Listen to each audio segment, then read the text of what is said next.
I really want to be a boxer. I mean, it's not a one-time opportunity that I want. It's not a one-shot stuff. I want to put myself out there a multiple time and try to see where is really my level as a boxer. I mean, it's something. It's a different sport, and I know that it's gonna be challenging for me. But I think I have some potential. I have something to do in boxing.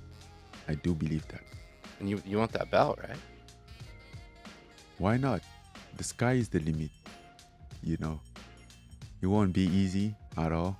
Basically, when you see the belt holder, which is like Tyson Fury, Anthony Joshua, when you look at guys like Deontay Wilder, you know nothing out there is gonna be easy. They are legit. Tyson Fury's calling you out on Twitter right now. Yeah. You go. That's been happening for the past 2 years. But where is the freedom that we were talking about? I can't do anything. This is a big opportunity for me. But I'm tied in a contract with the UFC, and that a contract that is not doing me any good. Now what? And that's the reason why I do believe that if he has to be another contract, that contract has to really figure out how to do me some good. Yeah. Curious, he just talking shit, or would he actually give you a shot at the title, you think? I mean, there is not a reason for him to talk shit. He's legit and he believes in himself. Why would he talk? Oh, I mean it just in the way of calling you out on Twitter. Like, not in a friendly way, not in like a mean talking shit way. No, I don't think he's talking shit. He fought Wilder 3 times, and that's the thing. Like the top guy in the boxing, like when the fight, there is no many of them. You know, he fought Wilder like 3 times. It's really hard to like for them to like thinking of fighting again. The only guy that he hasn't fight is Anthony Joshua, and he's supposed to fight him, right? But after that, what did he get?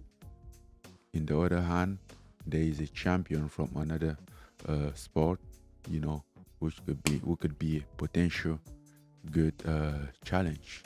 So I think it makes sense. Do you think he'd make a great opponent for Tyson Fury? Yeah, I do. I make a great opponent from everyone, because everyone in front of me will be afraid of something. He will know that I can put him at risk. I can put him at risk. So yeah. It's not like it's not like a fight that has been won already. No, you know that something can happen. It can shift. So, if you make the move, other than obviously going for the title, what are 3 current boxers you'd love to get in the ring with? Deontay Wilder, Tyson Fury, Anthony Joshua. How would you fight Tyson Fury different than Deontay Wilder? Oh, Tyson Fury is very good, very technical, and very resistant. He has some good move. I mean, he doesn't look like, but I think out of all those 3, he's the best technical boxer. His movement, how fluid he is, and he's a little taller than me. I'm a little taller than Deontay Wilder. Deontay Wilder is not as big as Tyson Fury. He's known for his power punch, something that Tyson Fury is not really known for. So it's 2 different kind of fight. Definitely something big, somebody bigger than you, someone shorter than you. 2 different fighting style. Mike Tyson was your favorite fighter growing up. Tell me about why and how you kind of even came across him as a kid. Well, Mike Tyson is a legend. Even though I never watched his fight when I was a kid, but we were hearing about Mike Tyson because I was like listening to every topic that boxing involved, and there will always be Mike Tyson. I couldn't watch a fight at that time. We didn't have TV, nothing, no network, but I knew, and when I had a opportunity later on in my life to like even use like a computer with internet, I went on YouTube and like just type Mike Tyson and watch like his fight.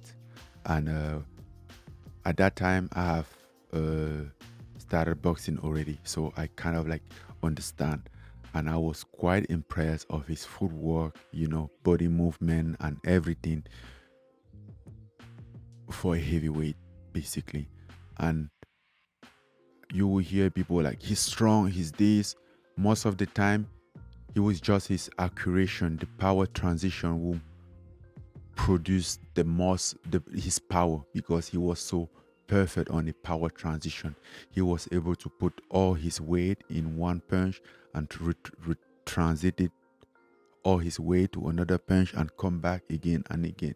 He was a body staff and he was very impressive. His footwork was in the ground doing the same thing, like tatak, tatak, tatak. For a heavyweight, once again, so far, is the best that I have ever seen. I love boxing. I've been dreaming for boxing for years since when I was kid.